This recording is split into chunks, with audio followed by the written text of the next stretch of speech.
Welcome to another episode of Married with Video Games. I'm your host, Matthew. I'm your host, Christina. And I finally beat Cyberpunk 2077 and the Phantom Liberty DLC.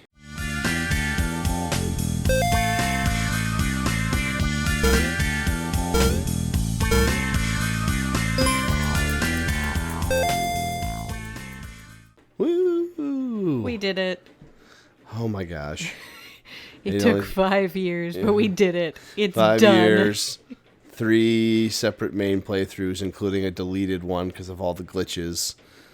Oh my gosh, Cyberpunk. What a whirlwind.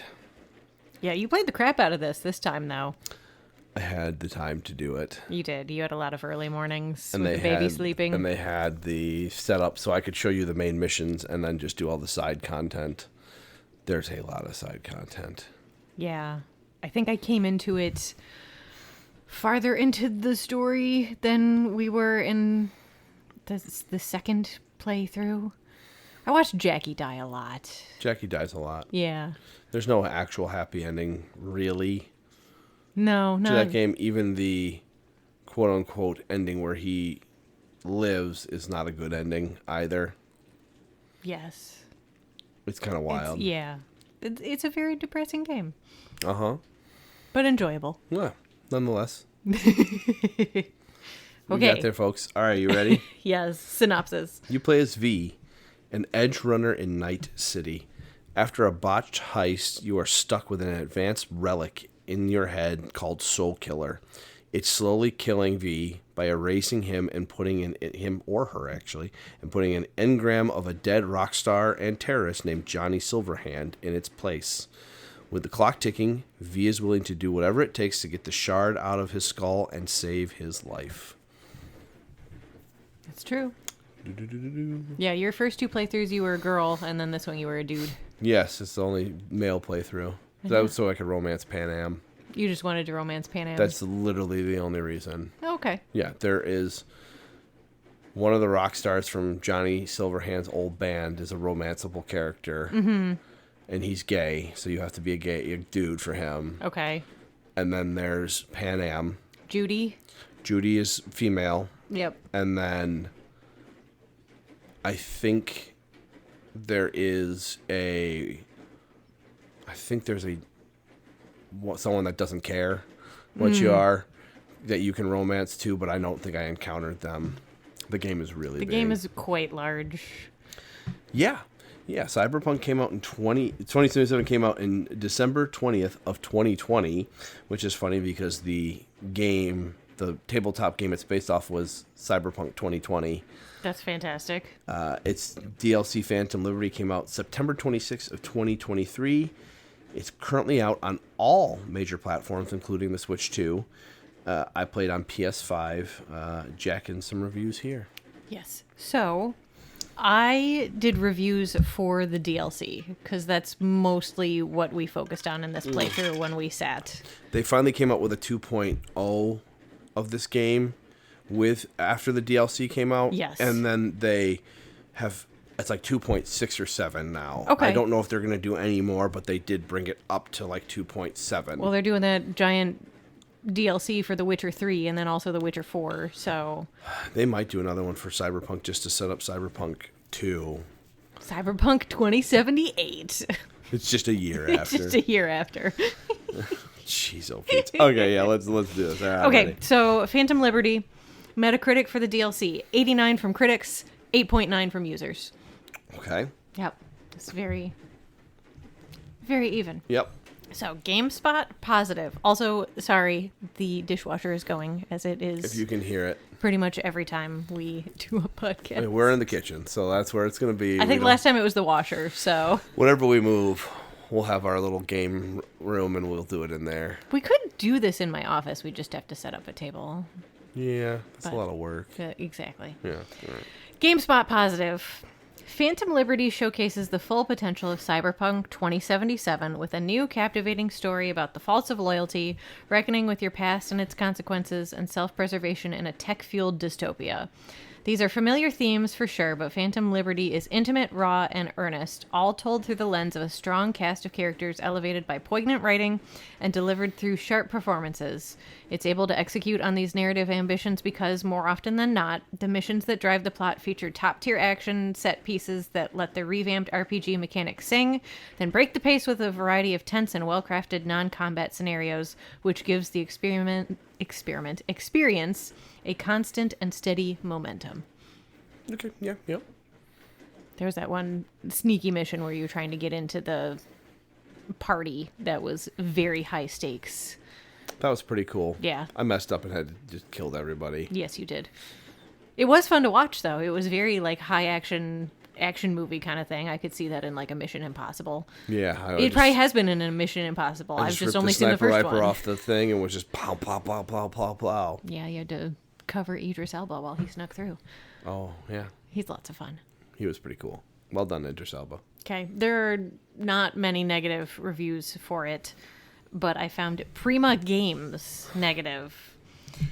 Cyberpunk 2077 Phantom Liberty is 75% waiting for a character to explain the plot to you, 15% waiting for so-and-so to call you, and 10% actual action.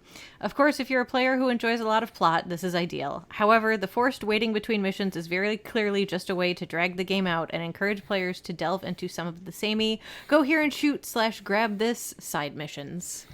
They're not wrong. They're not wrong. That's why I grabbed that quote. That's not wrong. It is a very accurate description. I even had that thought at one point. I'm like, I gotta wait again for a freaking phone call. Yeah, it's like wait for what's Idris Elba's character's name?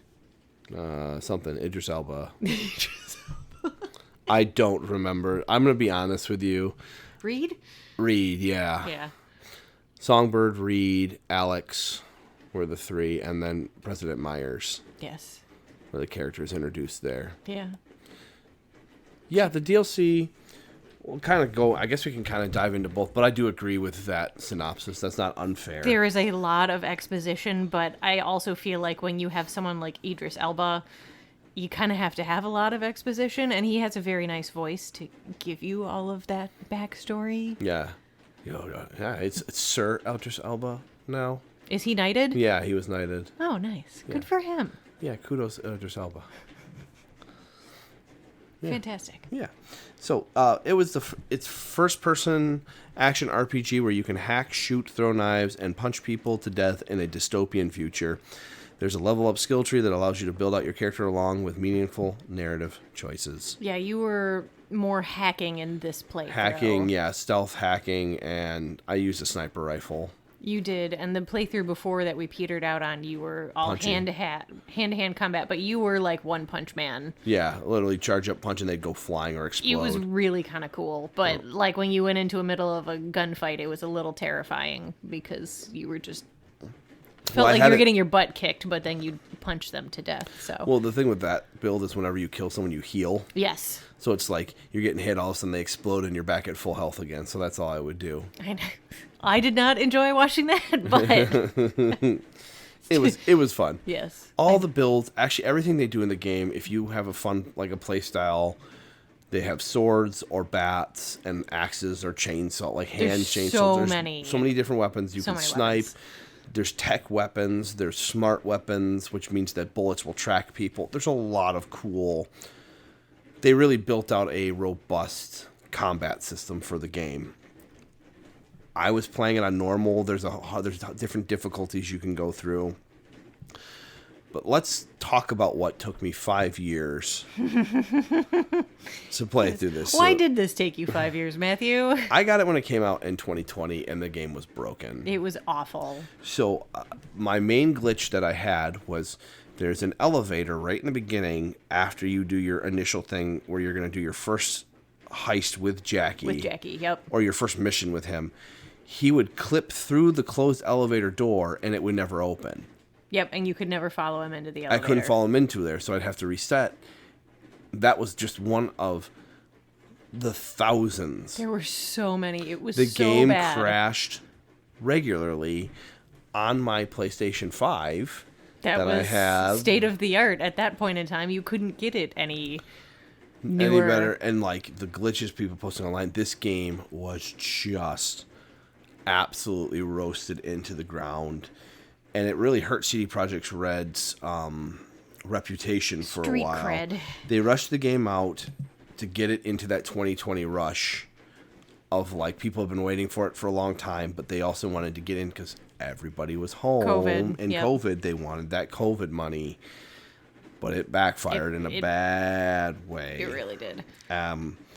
Since then, though, I would say probably since the DLC officially, the game was put into a much better state before the DLC. Yeah, it was a lot better. But we were playing a lot of different games in between there. We have a list a mile long of all the games we've been playing since then. I can go back through and look at all of them. Because we have an original thoughts on this game, I think, somewhere. Yeah, we did first impressions, I think. And it was not reviewed well. I don't think so. I'll pull up our spreadsheet while we're chatting and see But what it was. they improved. They got rid of almost all the glitches. The glitches that I saw, they had some shutter doors that were supposed to be shut, but they were open. And when you walk into them, they didn't render the insides of the buildings.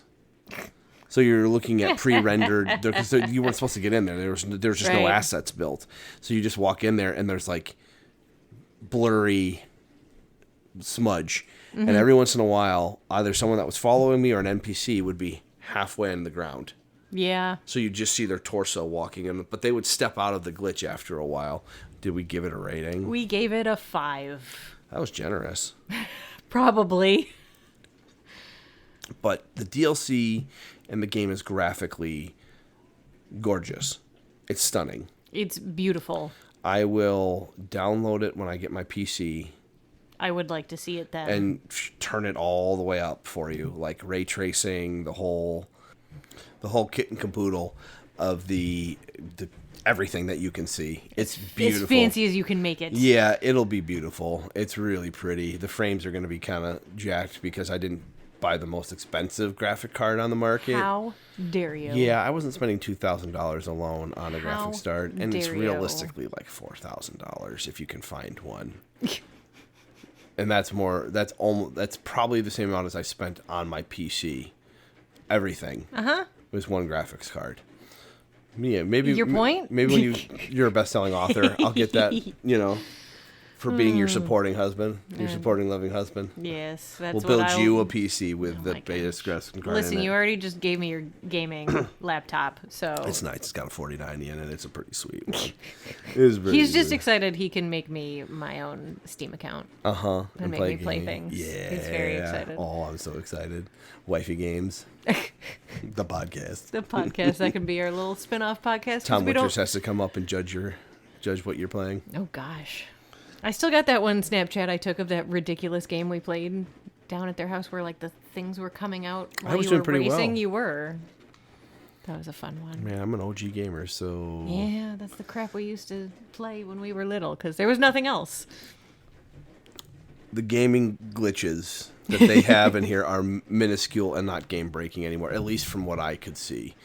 You do need a relatively powerful system, but that's not even true. It's Steam Deck verified now. You can play the whole game on the Steam Deck. Is it going to look like it looks on the Can you play it on the Switch? Switch 2? Switch 2. That makes sense. They have the frame generation for Okay. it, so it'll uphold. Yeah. Is it the cloud playing or whatever? Or No, is it... no, it's actually there. okay. They have a NVIDIA chip or GPU in there that does what we call frame generation. So it fills in the blanks. The Gotcha. technology is pretty good and it works pretty well on the Switch. It's about the same as the PlayStation 5 Okay. looking or running, which is pretty good. Or I think someone compared it to one of the ROG Ally X or something, like one of the handheld gaming PCs. Yeah. Either way, it runs pretty well. Mm-hmm. We kept coming back to it. I kept coming back to this multiple times. It took me forever to finish it. Every time we'd be playing this, something else would come out, or I'd just get burnt out because once I do enough side quests, I get burnt out, I think. Yeah, you definitely hit a point with this as well where I got up one morning and you're like, I need to play this tonight, just main story, because I'm sick of doing side missions and I'm ready to beat this game.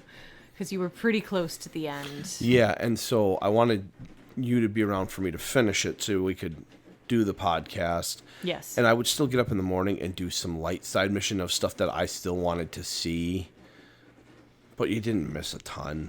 No, I saw all of the DLC, like all the main story of the DLC, I think, and I think we were talking about this before we started recording, but I'm also very tired. It could have been at the beginning of this. I think I came into this playthrough a little farther into the main plot than the first couple playthroughs. You've seen through Jackie dying a bunch. Yeah, that's right at the beginning. I remember you watched all my Takimura stuff, didn't you? Most of that, I do remember that. I remember you going in and finding his girlfriend in, not outer space, in the computer. What's Alt Alt, yes. Cunningham. Yeah. I remember that part because that was big. But I don't remember a lot of, like, you starting to, like, really go downhill. So I think I missed maybe, like, a middle 20% of the plot, but coming back into it. You probably didn't see, whereas Johnny took over a few times. I saw you playing the concert. Okay, so you saw that one. That was this last time. But before then, I don't think I saw Johnny taking over at any point before that. Yeah, he does a date with Rogue. I missed that. SV, yeah. Okay. So they do that, and there's a few other times. Okay. But for the most part, it's... Yeah, I saw everything. Yeah, they do the stuff you fight. The thing that didn't make sense to me, it made sense in terms of like the overall story, is you fight and beat Atom Smasher as the final boss. He's this big cyborg that's just that one that killed Johnny Silverhand or beat him early on. Oh yeah, that's right. I forgot about that when he was the final boss, and I'm like, who is this again? But he's really not in the story that much up until you get to the final point of the game. As I just said, I was like, who is this again? Yeah, so he's in the very beginning out, when you do the Johnny Silverhand memory flashback scene, yeah. He's the one that beats him, and you see him when you're doing the heist with Jackie. He's the big cyborg monster there. I do remember that now. But you really don't interact with him, and he doesn't really do anything until the very end of the game, so you don't... Feels kind of like a cop-out. In a way, like, it makes sense because it's as in terms of narrative, but otherwise it's kind of pointless because he just is... He's not hunting you down. No. He doesn't have any interest in you other than you're doing something against Arasaka Corp. So he's just fighting you. Nothing. Wooza wuzzle. Basically, yes. Essentially, yeah. The whole thing was just kind of... And the endings are all sad, which is fine. It's their narrative. They can tell it how you want. But they're all very realistic to the characters, I guess. You're too far gone to be saved. So... You either go to the moon, but you don't know whether your character gets fixed or not. Correct. That also happens in the DLC. We can pivot to the DLC after this, but yeah, ending of Cyberpunk. You can give Johnny your body and just go be a AI. Yes. Become an AI and exist beyond the black wall with Alt Cunningham. You can...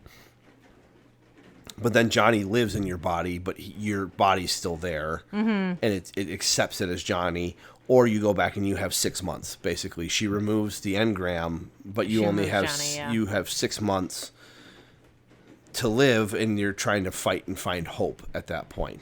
You can ride off with Pan Am. Yes. I know there's an ending if you're female V, and you do all the Pan Am stuff. And you romance Judy. Judy and you will leave the city together with Pan Am's crew. Okay. Other than that, I don't know much of the... There's one where you do a solo ending, and you go out on your own terms. But there's not many... I think there's 7 endings total, and the one from the DLC is if you choose to betray Songbird, you get the relic. You do actually cure what happens to you, but you're no longer compatible with any cyberware anymore. Ooh. So you're basically a normal human being. In a cyberpunk world. And everybody kind of doesn't remember you. Like all the phone calls, everyone has moved on and doesn't really remember you anymore. That's weird. And the only person that really kind of talks to you and gives you a hand is Misty. Aw, and I like Misty. Yeah, and she looks different too in the end. She doesn't have the crazy hair anymore. Aww. She's like kind of looks straight laced and like a normal civilian at that point. I like her being crazy and reading your tarot cards. Yeah, so she kind of goes becomes like a normal, like she's just kind of depressed and beaten down by it too. It's understandable. So, yeah, that's what. Yeah, the Pan Am one was like I chose the ending when you watched to give Johnny the body. Give Johnny your body. Yeah, you did the whole thing with Pan Am, so all of the Rough Riders, The Rough Rider. Rough Riders, go in with you to take on Arasaka. Yeah. So that was kind of cool. Yeah, and then you chose to give Johnny your body. Which made Pan Am super pissed. Shoot, yeah, that was really funny because the credits playing, you get, voicemails from people, and yeah, she's ticked. She's mad. She does not like She Johnny. does not like Johnny. He is an a-hole, though. If you choose the one where you ride off with her, everyone kind of, it's cool. They're happy for you. Yeah, that's the nicest ending, I guess. In a way, I think if you go to the moon, you get good ending. Like, it's supposed to be a ending. I don't know, good or bad. I didn't do it. So Fair enough. you have to go and choose to side with Arasaka, the daughter of Arasaka. Oh, okay. That's how you get that ending. Gotcha. You also chose to kill Idris Elba. I did. I killed Reed. Yeah. He didn't give me a choice. He really didn't, no. I saved Songbird, and he was like, I'm going to stand in your way. And I'm like, dude, you can just walk away. And he's like, I can't do it, man. I can't. And I was like, fine, bro. And then I'm going to just shoot you. I'm going to shoot you. And then that part killed me more than anything else in the DLC because you have to follow the instructions or he just ends you. Yes, yeah, because you were carrying Songbird to the rocket to the moon, and he tells you to, stop, don't move any closer, and you were still walking, and you died. Mm-hmm. And you were like, oh, okay, let's redo that. Mm-hmm. And then I think he killed you again. Mm-hmm. And then the third time we managed to kill him. Mm-hmm. Yeah. What a jerk. Yeah. What a sassy jerk. The DLC was really good, and it was a very good story, and it starts out absolutely insane with the plane crash and saving the president of... It's high octane when there is action. The spy feeling and the thrill, they do a really good job. They do. I'm just happy I beat the game. I do. It's kind of like closing a part of my life a little bit. It is. It took 5 years. And it's not a game I feel like I need to go replay. Not really. Doesn't It's- really feel like you need to get all of the different endings or anything like that. No, I mean, you can be the pervert and just try to get all the sex scenes, I guess, but like... Yeah, I did see a lot of sex scenes, too. Yeah. I remember the one with Judy. Judy or When Pan you Am? No, Judy when you played as the girl. As No, I female didn't. lead. I didn't get No? there because the game glitched. It never let me finish her story. I swear I watched that. No. Maybe I'm thinking of the one with Alt. I saw that one twice. Oh, you saw that one with Johnny, and you Yes. saw the one with the corporal girl from the early game where you go meet her in the Oh. sleazy hotel. Yeah, that's what I was thinking of. Never mind. Uh-huh. I liked the Judy storyline. I did too. I just never got to finish. I Yeah, finished it it on glitched. this one. Yes. You do a scuba dive and see her whole town because her town got flooded out. And then your route goes nuts while you're underwater. And then Makes she tells sense. you she's leaving Night City and gives you her apartment. Ah. That makes sense now. But Okay. yeah, if you're female V and you romance her, I think she hangs around for you. That makes sense. Yeah, there's a lot of conditions for her romance, but like the game glitched in my one game, I can't. Yeah, you can't continue that. You were even trying it one night when I was putting kids to bed, and you're like, I can't get, it's literally says, wait for Judy to call, and you're like, I don't know what else I can do, and I can't find this glitch anywhere online to fix, so... Yeah, or I tried all the things they tell you to do, and It's nothing. it's too old of a save. So, Poor Judy. yep, no, sorry, no smoochies from V for you. That's okay. Yeah. I did also play Dogtown by the Fratellis the first time we played the DLC because it takes place in Dogtown. That song is excellent. Everyone go listen to it. Dive on in. It's fantastic. You are currently playing Hi-Fi Rush. I am. We got to rate this still, but we can continue. And then, let's rate it, I guess. So what would you, okay, so we're going to give it overall rating, but I want to know afterward. First, give me your overall rating, but what would you rate the base game, and then what would you rate the DLC? But this is everything combined. Everything combined is an 8. Okay. I would give the base game an 8, and the DLC probably an 8.5. Okay. Mine overall is a 9. Okay. I'd say the base game is an 8.5, and the DLC is a 9. Okay. So I'm just rounding up at this point. That makes sense. I liked the DLC. I liked what it added. I didn't enjoy the waiting. I think that was for me, like the part that was just like, I just want to do the story. Mm-hmm. I guess I would have stood still and waited for 2 days. But there was stuff to do. They did add a lot of content to do, like 30, 40 hours if you really want to do everything. So it was worth it. Okay. I really liked the game. Was it worth waiting 5 years to beat it? Probably not. Probably not. But it was, if you have not picked up Cyberpunk, it often goes on sale for $15. Like, do yourself a favor and get the game and the DLC for 15 or 25 or whatever it's worth. Yeah, that's definitely worth it. It's a lot of content. I will also say this is the first FPS in a long time, or first person POV of a game that did not make me sick to my stomach watching. It's not as fast of a movement system for it. Yes. And I think it switched to third person enough where it didn't always be locked in. Yeah.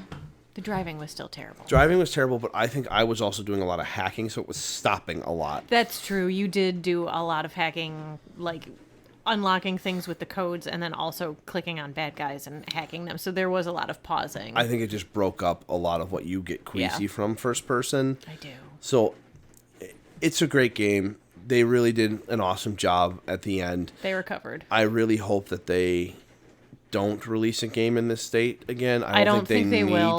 Need to. No. I think they're gonna. They're always gonna have bugs. They're always gonna have a slightly buggy launch. Their games are gigantic, and it's almost impossible for them to test for everything until a massive audience gets in there and starts sending them like, "Hey, these are what we're seeing. This is what's going on," and they can just patch it at that point. They're not going to catch everything, but it shouldn't release in the state that Cyberpunk did. No, I think there was a lot of pressure from the outside world for them to shareholders and all that deliver stuff too, on time or die. Yeah. So people were not happy. Not happy at all. No. So we're playing Hi-Fi Rush. I'm playing Hi-Fi Rush. Mm-hmm. I'm probably going to get Karen and make you play, or I'll play Karen and you can watch me play Karen.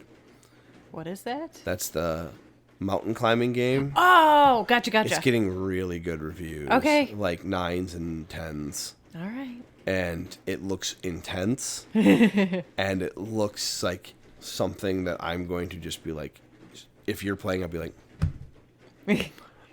it'll be so hard not to like, no, you gotta get that ledge right there. Oh, come on. Oh, no. They don't have a stamina meter. You have to kind of gauge how she's acting while you're climbing. Interesting. So you can see her legs shaking when you're on steady, and your reprieves are like getting to these like ledges, kind of like Breath of the Wild. Gotcha. Oh, man. But there's points where you can lock in and drill in. But if you miss or mess it up, like you can lose it and fall. Oh, man.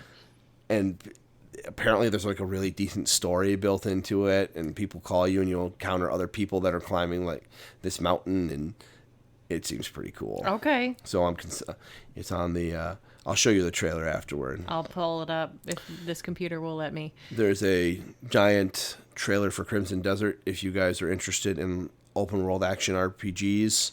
The part of it that I was awake for when you tried to show it to me last night did look really cool. So looks like it's too good to be true, but they keep letting people play the game and showing off, and they're very transparent about everything. So this is the most cautiously optimistic I've been for a game in a long time. Yeah. I'm still going to wait for reviews, and even if it's like, hey, the game's amazing, the gameplay is amazing, the story's a little weak, I'm still going to play that game. Yeah.